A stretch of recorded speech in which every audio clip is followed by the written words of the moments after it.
Welcome back, Plug Nation. You already know today you're going to get some great information. Whatever you got to do, make sure that like button is blue. Hit that subscribe button if you're new, and let's get right into the news. So look, there's been a lot, man. It's been a whole week since I've gave you guys a news video. I'm sorry, don't worry, I am back. A lot has changed, a lot has happened in the 2K community, but one of the most important things is something I seen today on Twitter from 2K Labs, who said, shout out to 2K for stepping up the anti-cheat this year behind the scenes. Multiple of our data collection accounts have been banned and we don't even use them online. This plus the variation in shot timings makes Zins much less relevant. So maybe there is still some people that are able to get away with using Zins on 2K23, but it seems like 2K, they are banning 2K Labs accounts that are offline.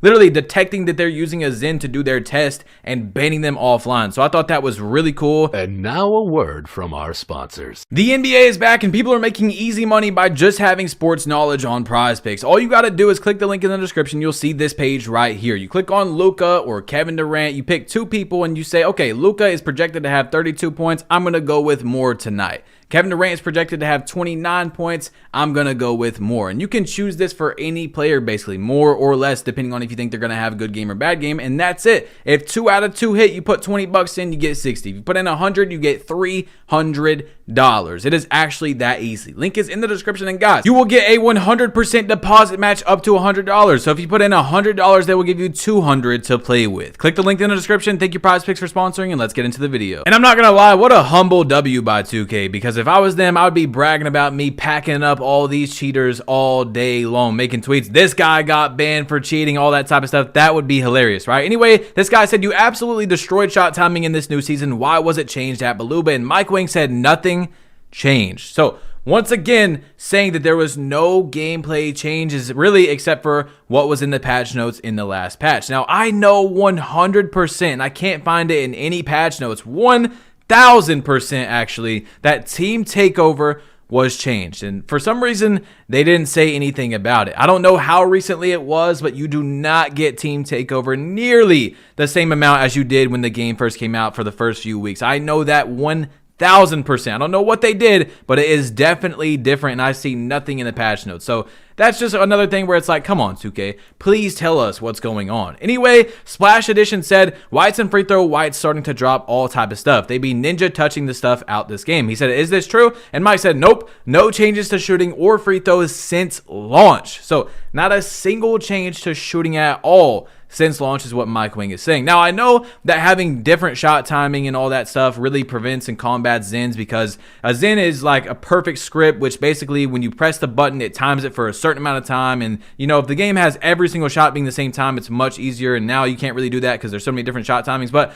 there's got to be less different shot timings. I understand multiple different ones, you know, depending on where you're at on the court, your stamina. But, bro, if I have almost max stamina and I do the exact same shot, I'm not kidding, the exact same shot 5 times in a row, 2 or 3 out of those times will probably be a different shot release. And now, to be 100% honest with you, it's not a huge deal because, yes, it's a different shot, but it's just a little bit different on the timing. The animation looks a little bit different, but it's still, what I'm trying to say is it just doesn't make any sense. It doesn't make any sense basketball-wise. A simulation basketball game, virtual pixelated basketball game should not have the exact same shot 5 times and 3 of them are different. You know what I'm saying? That doesn't make any sense at all. Anyway, 2K Build Guru said, but is shooting without adrenaline different? Because adrenaline loss has definitely been touched both with and without the ball. He said adrenaline has never impacted shooting. And now I've had to tell so many people this. I mean, I can see why people would think that, but I do not think adrenaline changes your shot at all, like in terms of percents of it going in or different shot speed, anything. I pass it to wide open people sometimes. They're like, bro, I had no adrenaline, so I didn't shoot. I'm like,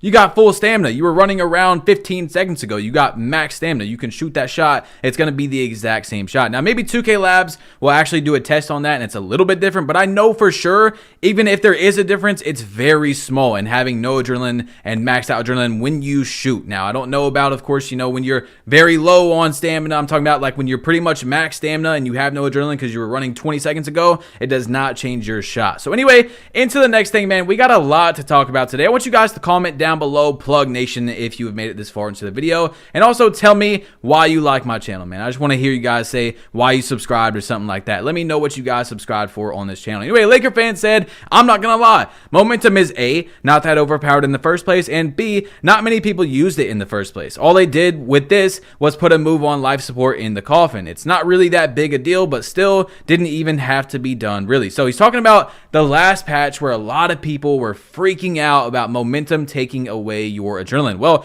we figured out that there's plenty of ways to do momentums without using your adrenaline. You just don't hold turbo. That's all you have to do. You just don't hold turbo. And I think that it might have actually already done that before the patch. I was just reporting on the news and telling you guys that if they did change something, it just didn't make sense that the one thing they targeted was dribbling when dribbling's already been targeted, you know, mainly before the game even came out to combat left riding and stuff like that. When there is some other issues that 2K could definitely look at, especially gameplay wise, and tone up and patch or make better, you know, that type of thing. So Laker fan followed up with a tweet that says, on that note though, y'all can stop being dramatic like you desperately used momentums in the first place. And I told you guys when I reported on this news about the momentum change with the new patch in the last news video, or it was like 2 news videos ago, that I don't even use momentums. Like, I very rarely have that in my bag because it's just a standstill dribble move. It doesn't really benefit me a lot, so there's no reason for me to really use it. You know what I'm saying? Especially because standstill dribbling this year is very bad to do depending on who you're playing, because that's the best way to get steals. When you start standing still and dribbling, that's when a lot can just run up and take it. So you'll see in a lot of my gameplays,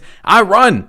Yeah, that's what I do. I run from blocks because I don't want them to get steals. And that's why I don't think that steals are that overpowered, in my opinion, because I do not, me personally, get the ball plucked a lot due to me being smart with the ball. Like I said, the only thing I think 2K should do if they do anything about steals is to give Gold and Hall of Fame Unpluckable a tiny boost. And that boost would be you stop getting more animations where the lock just runs up and takes the ball. So it prevents that from happening a bit more. You see what I'm saying? Because I really don't lose the ball a lot. Now, of course, if you're a super competitive Pro-Am player, you're a 2K League player, and you're playing against the best lockdowns in the entire world every single day in a 5 setting or a comp stage 3s, which is, by the way, less than like 300 people in the entire world, yeah, I could see why your opinion on steals are different. Other than that, I feel like people just got to be a lot smarter with the ball. Now, I'm not talking about current gen. I heard that, you know, the steals are way crazier over there. I'm talking about next gen only. I've still not played that game yet. Anyway, Yadman said this patch doesn't affect my dribble style, but losing adrenaline bars for momentum should definitely be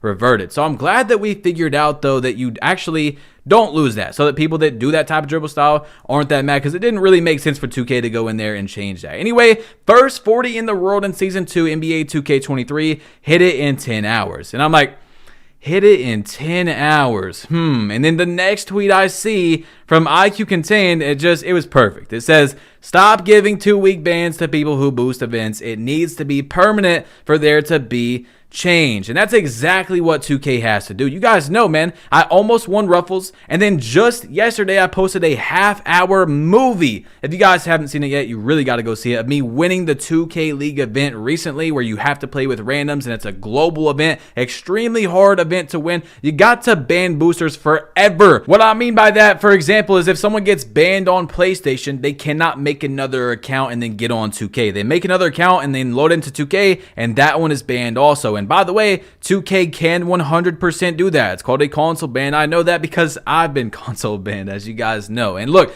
I'm going to tell you right now, I don't really care about people that boost for like level 40, bro. It's just rewards, whatever. I honestly don't care about that. It does nothing to affect me, but taking away rewards from people playing events legit by boosting is a huge issue, and it's honestly very demotivating. You know, it's been like that throughout many 2Ks, and 2K has been doing a good job of banning some people that's been boosting the events, but I know for a fact, bro, that there is still people boosting events and winning. They need to be banned. You know what I'm saying? I probably would have won Ruffles if they would have banned some of the boosters. I'm not going to call out their names. If you guys are deep in the 2K community, there's literally only like 5 people you have to follow on Twitter, and you'll see the entire boosting community pretty much. These guys get paid to play on other people's accounts and win them events. So they'll get paid like $300 to get someone Ruffles on their account. You see what I'm saying? And there's a whole system they do even now where it's much harder to boost, where they still boost. And you know what I'm saying? 2K, they can look into the very few people that won. It's not like they have to look through 1,000 people. For Ruffles, for example, I think there was 8 people that won. So they look through 8 people's games and see, okay, they're winning 21-0, 10 games in a row. Maybe we should look into this one right here and ban them. You know what I'm saying? But anyway, Oxy said this 6'9" meta is the same as demigods in 2K15, but we won't admit that, I guess. Now, I kind of see where some people are coming from, but I'm going to have to disagree with you, my boy Oxy, because you see me right now. I go crazy on my 6'1". I just won that 2K League event on my new 6'1" with a 99 steal. And by the way, I was the first YouTuber to show you guys that over 2 weeks ago. I see a lot of people making them right now, and it's a compliment because I think a lot of people are looking at the build and they're saying this is a very good build. So I don't take it as, oh, people are copying my build or changing it up a little bit. How dare them? It's just like, wow, I really started, I think, a pretty cool wave, and I'm on a 6'1", dominating, bro. I'm talking about I win much more efficiently on my 6'1" than I do on my 6'8" or 6'9". Now, it's not a huge difference because either way I have like a 90+ win percent. I'm not bragging, I'm just saying my 6'1" is just like dominating. Like, I end games quick. You know what I'm saying? It's very hard to stop me unless I stop myself, because you see I'm fading. And if you guard up really high on the 3-point line, I have a quick drop. On top of that, a lot of these 6'8", 6'9s have 81 acceleration, 82. I have a 94 on this thing, so I'm lightning fast. With Gym Rat, that's a 98 acceleration. As you see, my build is very, very fast. That's why I made it. And if I give it up, well, now I have a 99 steals. So it's possible definitely for me to get the ball back during the game. Of course, I don't win every game, but basically what I'm trying to explain to you all is I don't think the 6'9 meta is like just so bad. Oh, the game is terrible because everyone's on a 6'8", 6'9". I go crazy on my 6'1". And my friend who also has like, he's got like a 93 win percent, has a 6'3". That's the only build he uses. You know what I'm saying? So I think that if you have a high amount of skill, it's actually better to play on a smaller guard that's faster because you can just dominate people. Anyway, right here, you see Keysticks. This guy, we were talking about First Legend in one of the last news videos, and we thought Poor Boy Sin or Nadex was going to be a First Legend. Well, I do not think that anymore. This kid, Keysticks, has 65,000 points. 65,000 already. That is incredible. Now, something that I'm very worried about is that he might hit 100,000 points and still not be First Legend, which is not cool at all. I think that whoever gets 100,000 points first should be the First Legend, you know what I'm saying? Because they have to do the other challenges, which they can't even control because the new seasons aren't out yet. So what I'm trying to say is First Legend can change people's lives. I mean, it can give you a really big platform and all that, and it might be stripped away from him due to the fact that he's going to hit all those other requirements and have to wait for the new season to come out. So I don't really know, but it's looking like right now he will be the First Legend in 2K23, which is really cool. Anyway, guys, drop a like, hit that subscribe button if you're new, click one of these two videos. Please go watch my last video. It took me over 10-15 hours to make. It's an amazing video. I'm telling you, it's one of my best videos on my channel, guys. It's awesome, me winning the 2K League tournament with randoms. Guys, click that video, and I'm out. Peace.